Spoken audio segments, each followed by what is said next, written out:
Hi, everyone. Thank you for being here. My name is Conor Bradley, founder and director of Softleaf Studios. Been asked to remind everyone just to have their phone on silent for the duration of the talk. Halfway through, I have some room for questions, and also towards the end.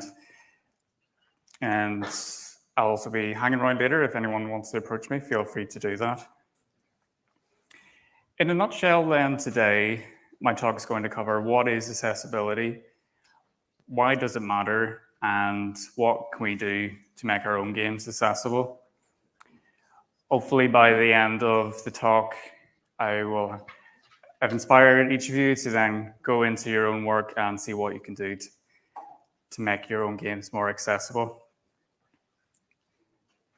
Also, at the very end, I have a link to this presentation and some resources that I recommend checking out for accessibility, but do feel free to take your own notes. So what is accessibility? Before I answer that, I'll just have a few quick definitions. When someone comes across some form of barrier that prevents them from performing a task, this is what we call disability. Some common barriers in games is extremely small text size, complex control schemes, and lack of audio-based feedback for visuals, just to name a few. When a developer then actively designs around these barriers, or even better, avoids them in the first place, this is what we call accessibility. So using our previous example, we can make our text sizes large by default. We can reduce the complexity of controls, and we can make use of audio to give feedback to our players. And I think it's important to say that I truly believe that no developer is actively going out to exclude people. It really just comes down to not being aware of the steps to take or not being aware of it in the first place. So why does this matter? 29% of gamers in the UK and 31% in the USA identify as being disabled. On top of these numbers, say you've just sprained your wrist or there's a loud roadworks happening outside your window. These are temporary and situational disabilities that can greatly benefit from accessibility in games. And I don't know about you, but I like to play games with subtitles by default, and make use of as many features that there are there. So then I can tailor the experience to how I want to play on that particular day. So these aren't small numbers we're talking about here. And this really is reflected in usage data of these accessibility features. For example, subtitles, when left on by default, are kept on by 95% of players.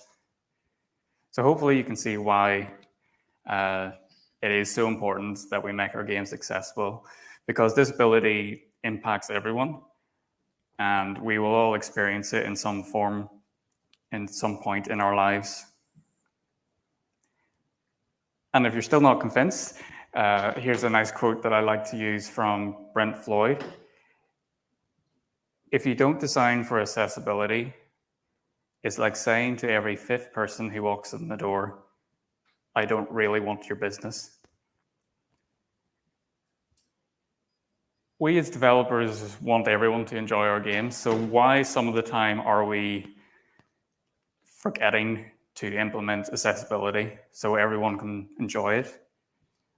When a game isn't made accessible, players experience confusion, frustration, and in some cases, pain.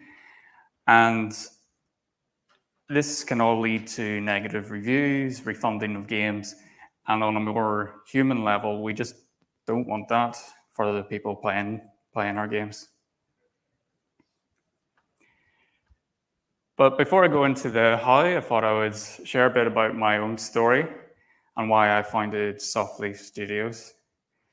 Here I am behind a cardboard cutout of a fairy. Growing up, I struggled a lot with depression and anxiety, and games were there, and they still are, as a form of relief to me.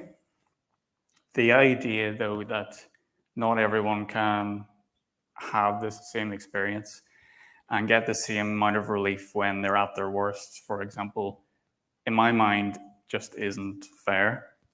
So that's why I formed the studio with this goal of making games more accessible by design. And we've learned a lot over the years, and hopefully share some of that with you today using our upcoming game, Stories of Blossom, as a reference point.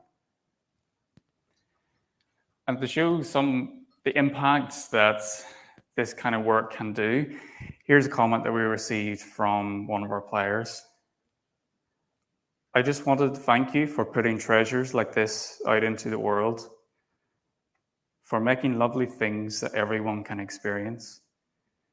This is an extremely stressful day for me, but your game made it easier to breathe, and I am so grateful. To experience these kinds of comments and to see the joy that players have when playing a game that they're not running into barriers that are stopping them playing, and they don't have to think about their disability, they can just play it. This is how games should be. But again, we got there by just looking at the barriers that were present to our players and tried to produce solutions to improve. So I have 6 steps that I would recommend. This particular ladder had more than 6 steps, so I just removed those. Most important thing in my mind is the earlier you do this, the better. Accessibility is an ongoing process like everything else. It's not something that should be added on at the very end. It's a lot easier to start at this early stage when game's mechanics are still being built out and you haven't voice acted everything and localized. It's far more destructive at that point to start making those changes. And usually that is the issue. So before you're making your decisions when it comes to design, for example, you could be thinking about text size. So before implementing any text in the game, you could be thinking, okay, I'll make the decision to make that large by default. That is a free choice that you can make and doesn't cost anything. Whereas if you leave that towards the end, an example from the Outer Worlds, they launched with tiny text. Then after receiving a ton of negative feedback on launch, they went back and patched that.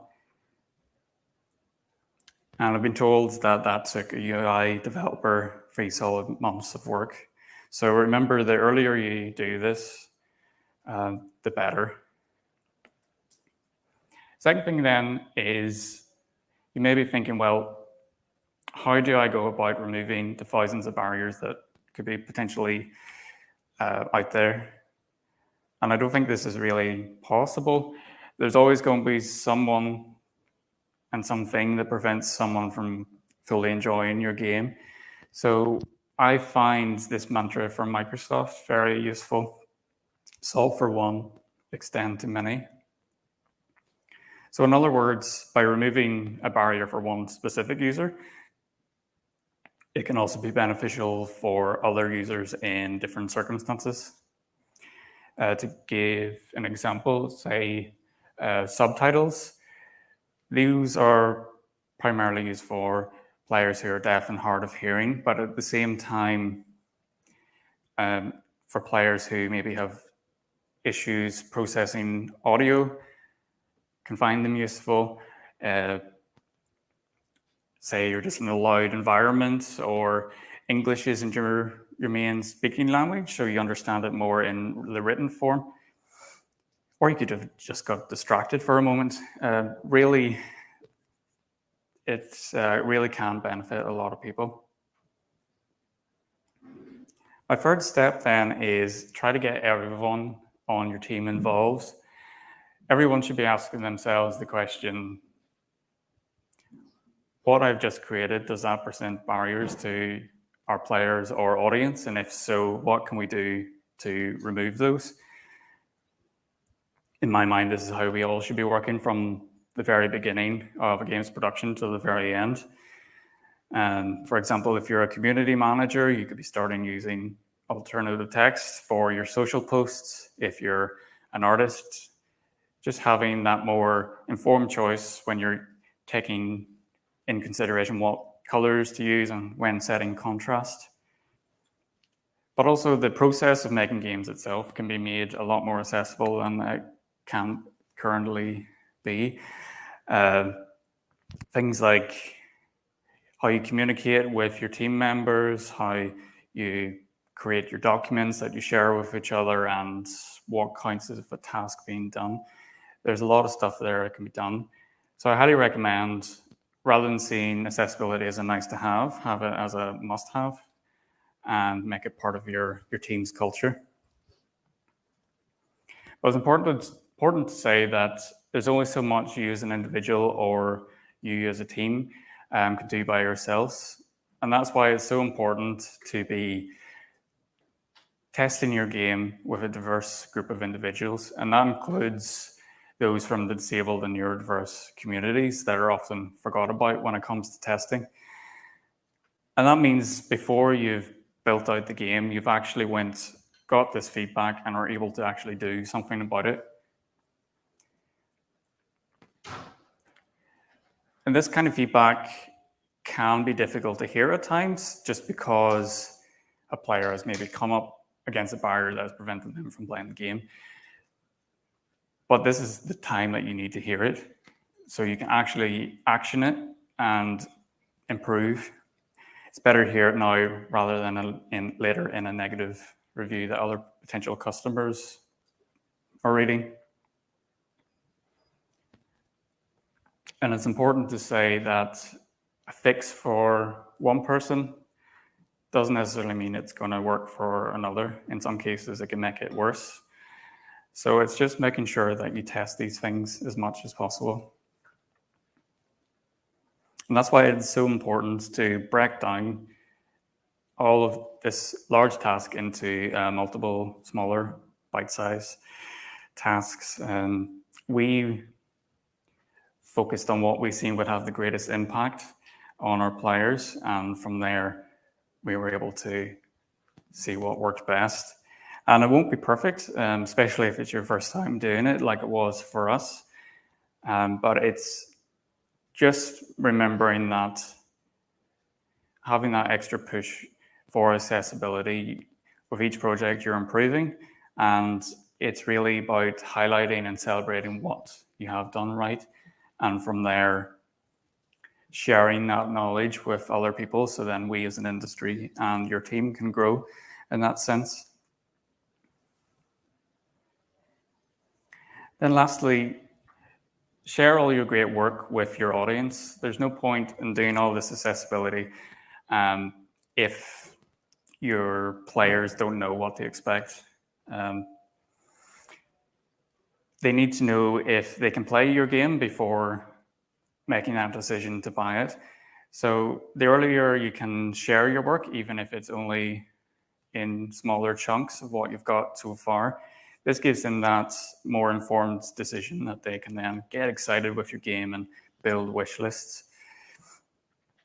So this can be on things like your Steam page, or you can have it on your website, or you could even put together a short video showcasing your accessibility. So that's the 6 steps that I recommend. Start early, solve for one, extend to many, get everyone involved, collaborate with the disabled and neurodiverse communities, be sure to break it down, and share your work with your audience. But before looking into the common barriers, what to watch out for, does anyone have any questions or stories that they would like to share with the group?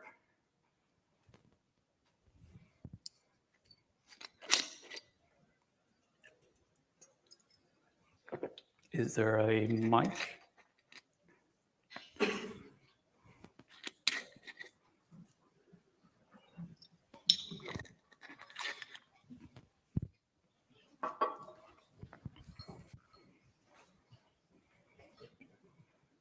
I was just wondering, because for getting your accessibility right, it is really, really key that you are getting involved with different communities and you're kind of like extending your game to them and getting them testing, and you're getting that really good kind of strong feedback loop going. But if you're starting from nowhere, how would you recommend collaborating with these types of communities and reaching out to different types of players? Would you say it's best to do that starting with social media, or do you go through various companies that provide that kind of testing almost?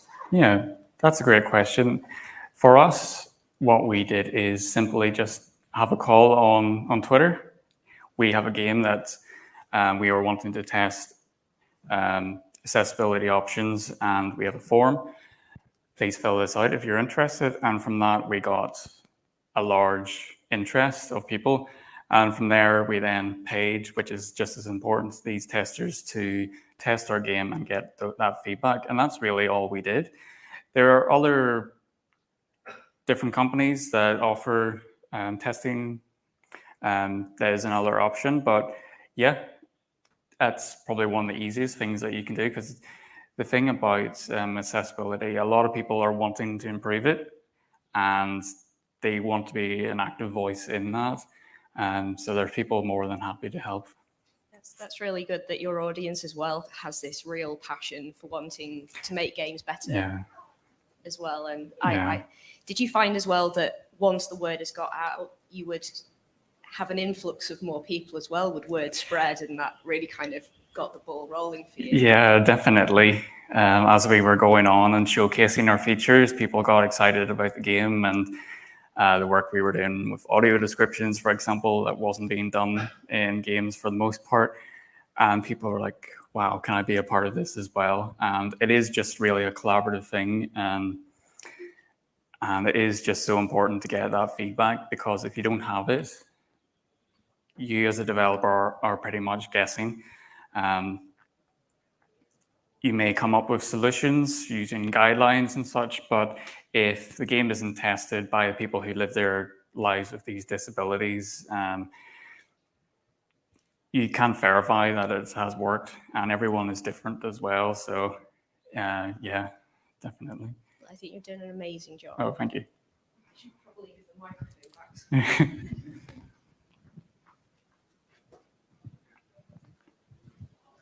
Great. Thank you for that. So I'll cover some areas to watch out for on a higher level, starting with visuals. As I'm sure you're aware, games are very visual based. There's a lot that we present in terms of information and the overall aesthetic in our game. And there really is a lot that we can do to improve the accessibility of that. The most common complaint when it comes to accessibility is text size. And I think this is because when we're working at a desk, at our screen, we're very close. And what we see is like, okay, that's grand, I can read it, so everyone else should be able to. Fortunately, that's not the case. In some cases as well, if you're designing for console, the viewing environment will be in someone's living room, and there'll be quite a distance. The recommended size, at the very least, should be 28 pixels at 1080p, and should be even larger for those with low vision. Unfortunately, though, it is still very common to see games with less than half that. And so this really needs to stop. By default, you should have larger font sizes and give players the option to adjust when they can. But this also includes things like waypoints, any other UI elements, cursors. These should be large enough that they're readable. If they aren't, then there's no reason for them to be there in the first place. And that's why it is so important to be testing these kinds of decisions throughout. So then you can adjust your UI and see if anything needs to be scaled accordingly. Again, the earlier you do that, the lot easier that kind of adjustment is.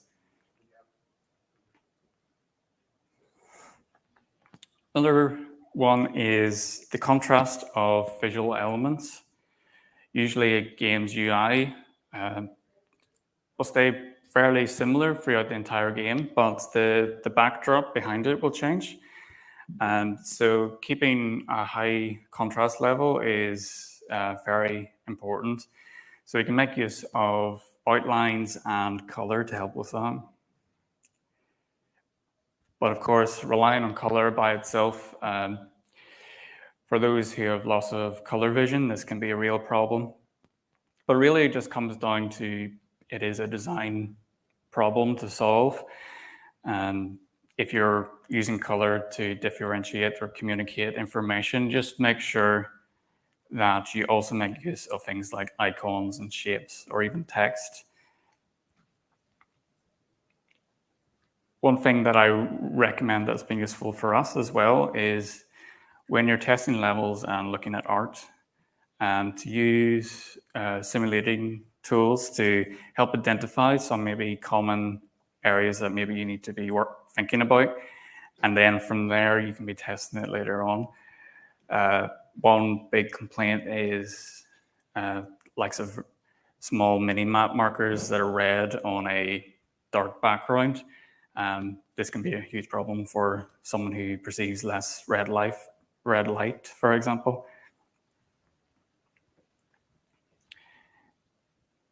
And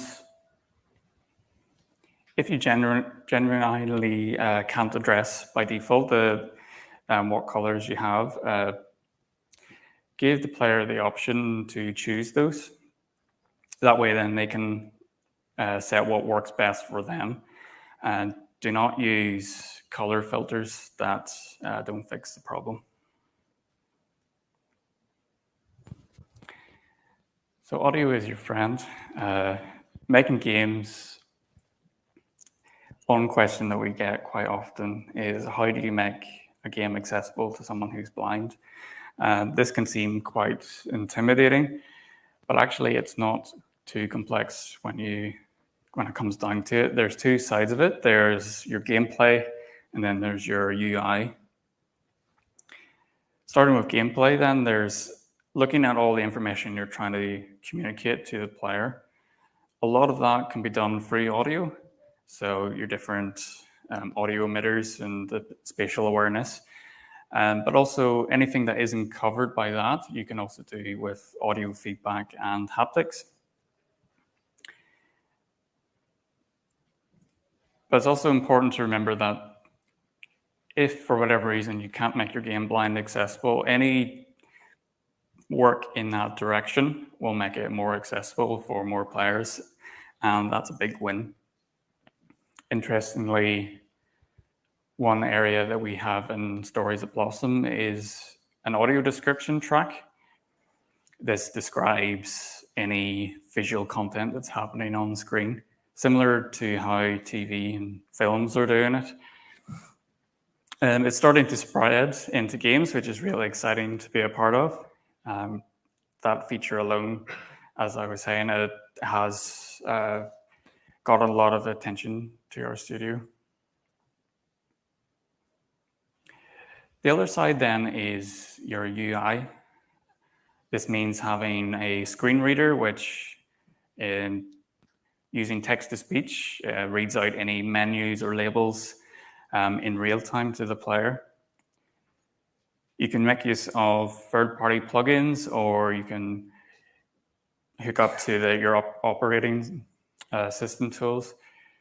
And it's great to see the likes of Unity are working on more of an engine solution, which will hopefully make this process a lot easier in the future. But again, if none of this is narrated to a player, they may not even be able to get past your start screen, let alone play your game. So these kind of decisions are very important. Secondly, then, that leads me on to audio. Audio-wise, there's a lot that we can do. A lot of games have a lot of audio happening all at once, and this can get very fatiguing to some players and for some painful. And so giving players the option to adjust certain classes of audio can be extremely helpful. It will depend on your game on how you group these, but the more option the player has, the better. For example, a player may have certain frequencies. They have not as great as hearing on those frequencies, so that would make some sounds quieter than others. So to help with that, they would put down some of those channels.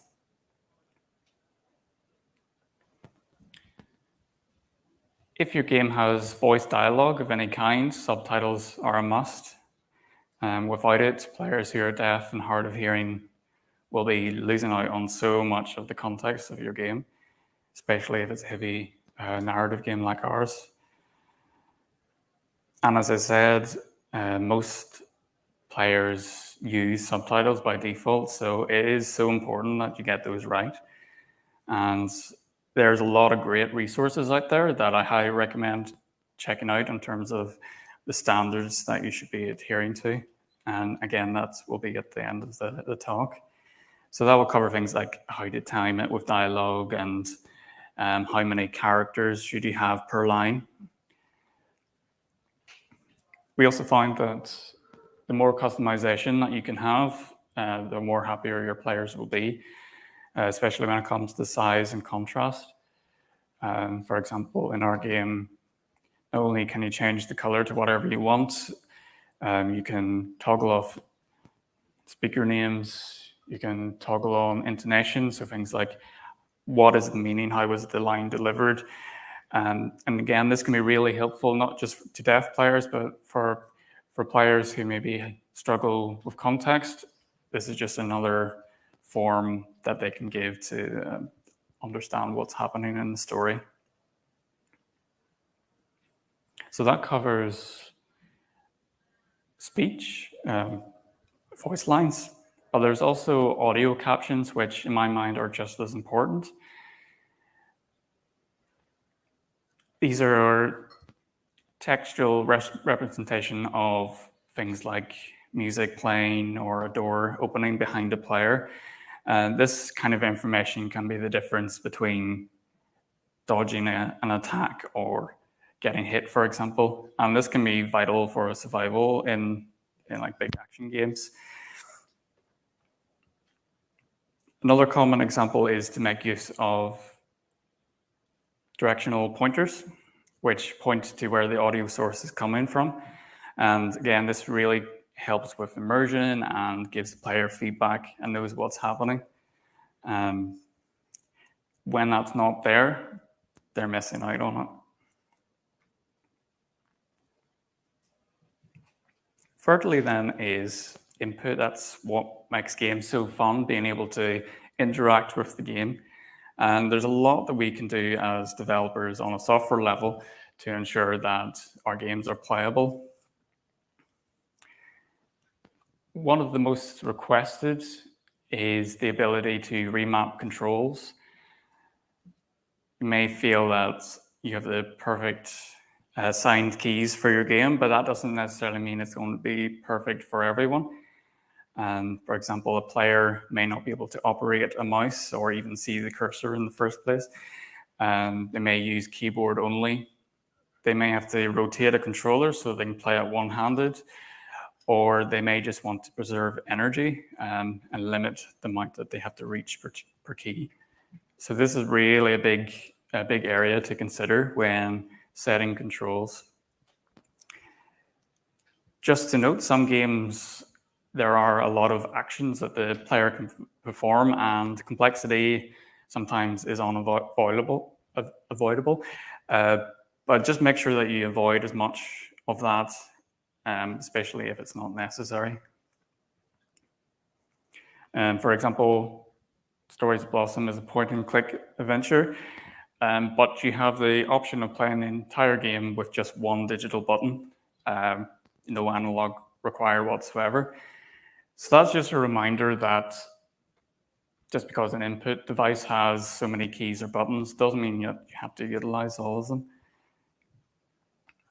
On top of that, making use of one button for multiple actions is another really great way of using those. For example, in FIFA, they have a one button mode. If you're running along with the ball and you're approaching the goal, that one button will shoot the ball. But if you're running towards an opposing player who has the ball, it assumes that you want to tackle, so that same button tackles. So it's very smart what you can do.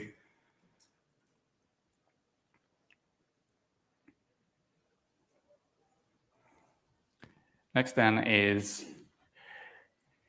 things like timing and precision. Common thing in games is being prompted with a button that you have to press, like mashing it and holding it for a prolonged period of time. And that can be a major blocker for a lot of people. And my recommendation that if you're giving a player, telling them to hold the button, give them the option to change that to a tap or vice versa. If your game is a fast-paced, say, action game that requires a lot of time-dependent controls, give the player the option to slow down the game during those sequences. That can really make it actually playable for a lot of players. And this applies to mobile as well. There's this sliding scale of single taps to then multi-touch gestures that you have to perform. Again, sometimes these are necessary, but it's having that talk, do we actually need these? Are we making the game more complex than it needs to be? Cognition, so this refers to taking in and processing and then actioning information. This can be seen as an intimidating unknown, but really when it comes down to it, it's just good design that benefits everyone. If a player is blocked by your game and doesn't know what to do next, this can often result in them shutting down the game if help isn't provided at the right time, especially when a player encounters a problem for the very first time. And that's why the likes of tutorials are extremely helpful, and being able to progressively reveal features and content as time goes on. So it gives your player the time to process information and learn what it is they're having to do. You can also provide subtle hints in the environment or your dialogue. You can also give hint books like we do in Stories Blossom for puzzle solutions. So that means if a player is struggling, they don't have to go online to look to what do I do next, or in some cases, they would just go refund the game.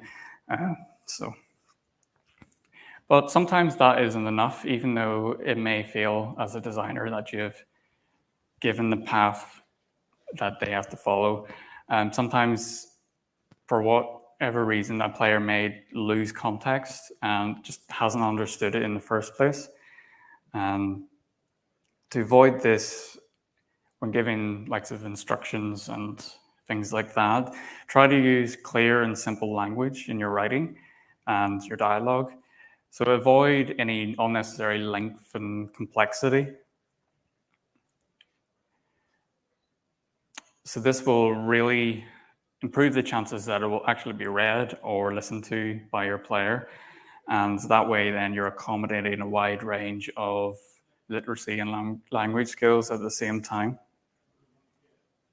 You can also reinforce text with non-textual elements such as image and animation, which can be highly effective.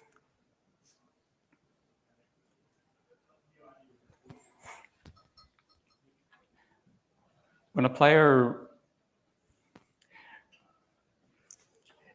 sometimes when they receive a lot of information all at once, it can be hard to keep their attention without then having to look away from the screen. For example, if there's visual effects and animated characters and busy UI and screen notifications, a lot of this can be fatiguing.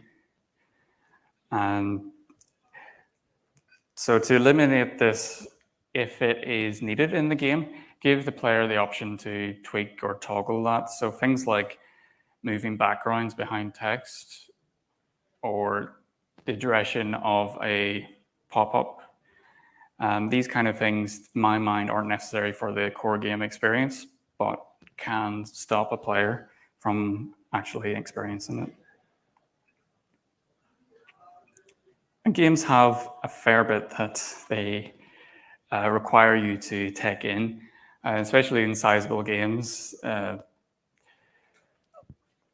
So it's so important that we're giving our players recaps of things like story so far, what buttons they have to press, the game's core mechanics, waypoints to locations, anything you can think of. This really helps decrease the cognitive load.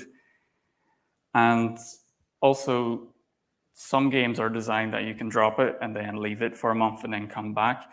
So it is really important that a player can then reference that at a later stage. Lastly then is,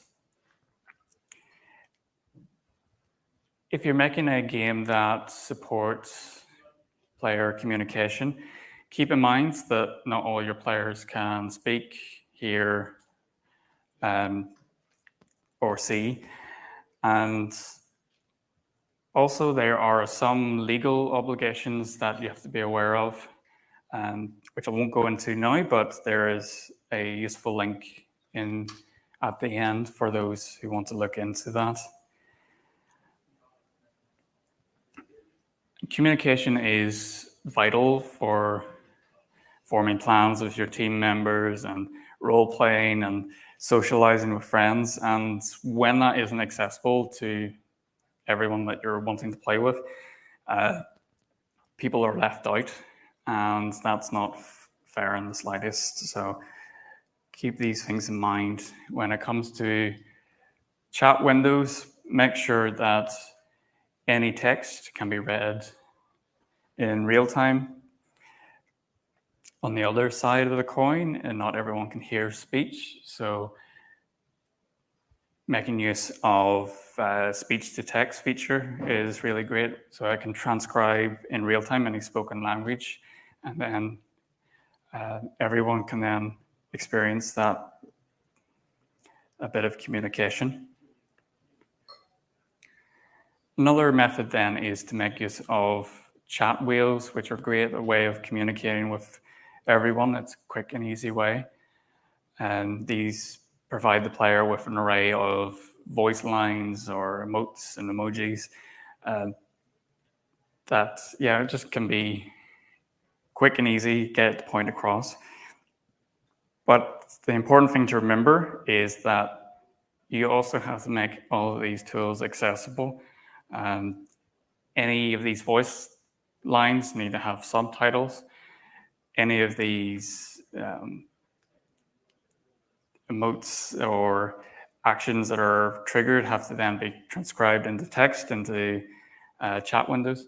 So that means no one's being left out on the communication, no matter what kind of format that they're using.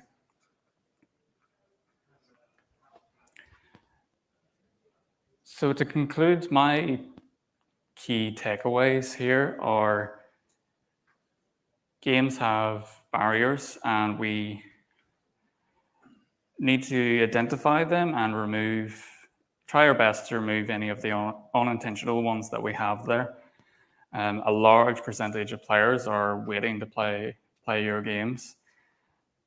So I recommend that you are working with the great disabled and neurodiverse communities that are out there and get this feedback as much as you can, as early as you can as well. So that gives you time to iterate and actually implement it into your designs.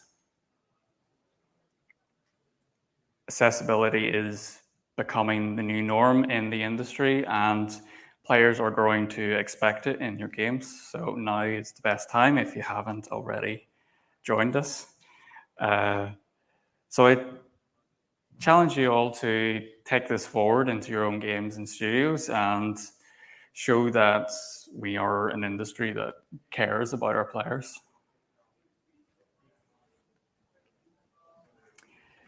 Just a reminder that today what I've shown isn't a full guide to accessibility. It would have to be a lot longer, but hopefully this has kickstarted some thoughts on how you could be going back to your own studios and applying it to your games. There's a lot of great resources out there, and I have included some of my favorites in this URL. The URL is tinyurl.com/DAAG materials. But yes, please remember to rate the session when you get a moment. It really helps myself and the conference improve. And thanks so much for being here.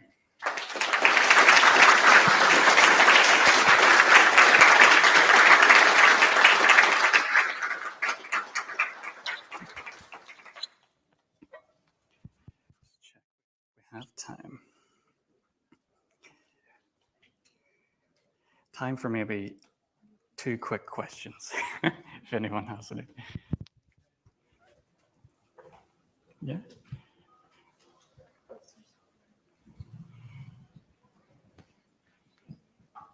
Hello. Amazing talk. Thank you very much. I wanted to know sort of like one of the things that you talked about was obviously getting everybody on board. So how do you get everyone on board? Are there any particular things that you've done that you found particularly great for getting everyone on the same page with accessibility? Yeah, thank you for that. My recommendation is show how much of an impact it can have. That really gets people on board really quickly.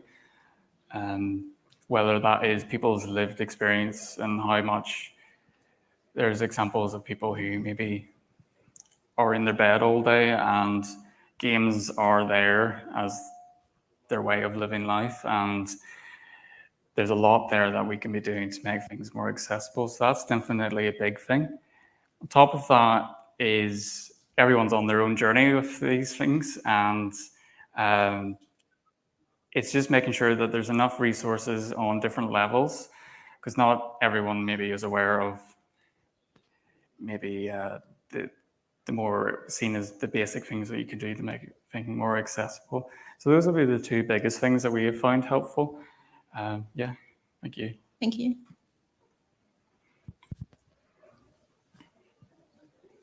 Can I just project? Is that better? Yeah. Statement and question, I guess. Sorry. Oh, wait, okay. Fair enough. Hello, test, cool. Yeah, so a quick sort of, because you were asking about examples and things earlier, from the text side, our game, Rollerdrome, launched last year, I think. Christ, time is a weird thing. We also launched on Steam Deck.